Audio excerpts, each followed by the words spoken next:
Today we are getting taller. Now, not the good kind of taller, but like this thing's gonna get taller. For a couple reasons. One, ever since we put our new hide inside bed on, the way the fender liner arches are cut, I think it makes the rear end sit just a smidge too high now. So, I was gonna lower the rear, but then I found these wheel spacers that you saw. And so now that the tire sticks clear out here, it runs into our fender. So, if we just bring the front end up to match the new rear, we can turn our wheels just fine.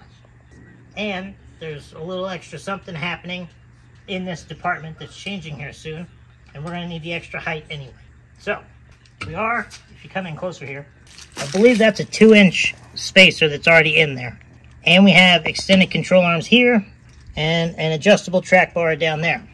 So, all we have to do is swap that spacer for those, which are a 3-inch.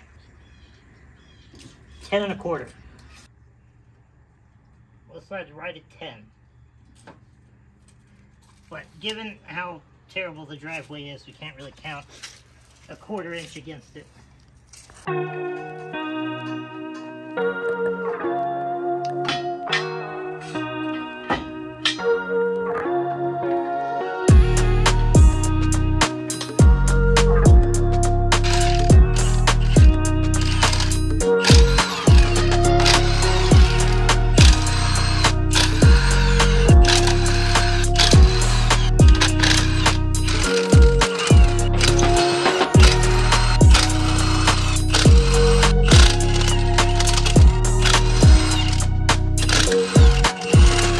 Now that the wheel is off, we will be disconnecting the top of the sway bar link there, the shock down there at the bottom, up there at the top, and then our 3 bolts for our spacer slash shock tower thing. And then over here, yeah, we'll probably take off the bottom of our track bar here to let it drop down far enough rather than take off the ball joint part up there. And then we will have to run the AutoZone or Advanced to get the spring compressor toolkit.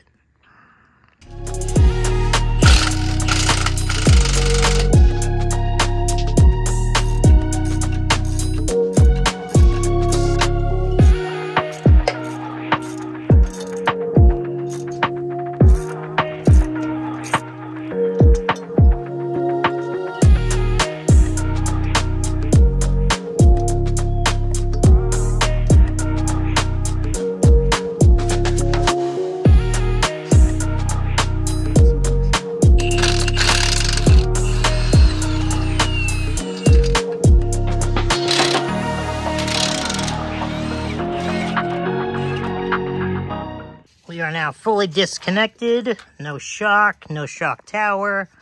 Sway bar end link is undone. Same over here, along with the lower track bar bolt. So now we just got to go to AutoZone, get the spring compressor, and swap out our spacers. Spring compressors acquired.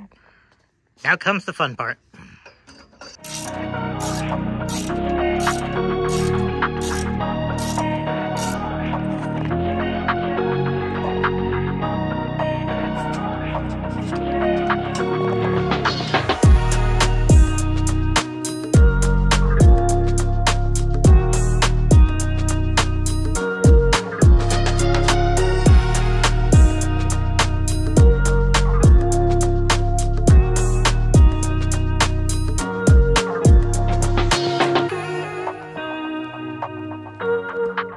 That worked perfectly. We basically did all the compressing while the spring was still under the weight of the truck. So once we lowered it down, now it'll just come right out.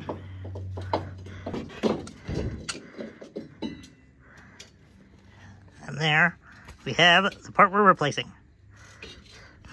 I'll just leave it there, grab our other one, and go right back with it. And there we go. 1 inch of difference.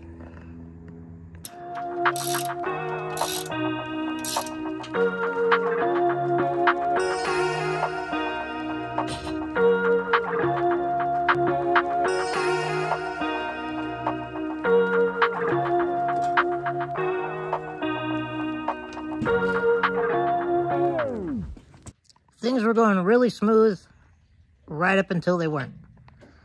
Mom's Jeep broke down yesterday, so we had to call it quits.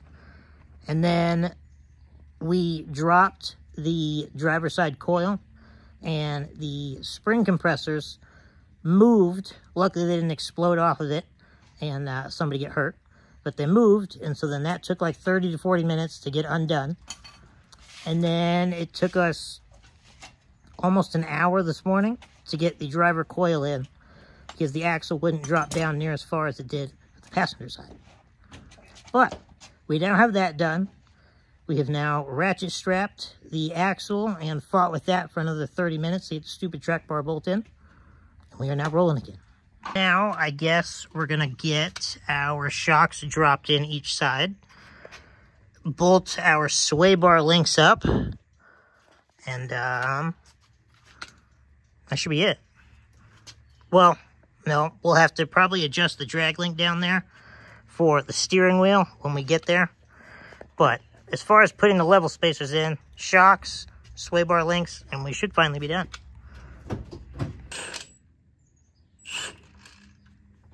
It really goes sideways like that. Final update before wheels go on. Spacers have been torqued. All 3 bolts up here are done. Our shock bolt up there. Sway bar end link is mounted.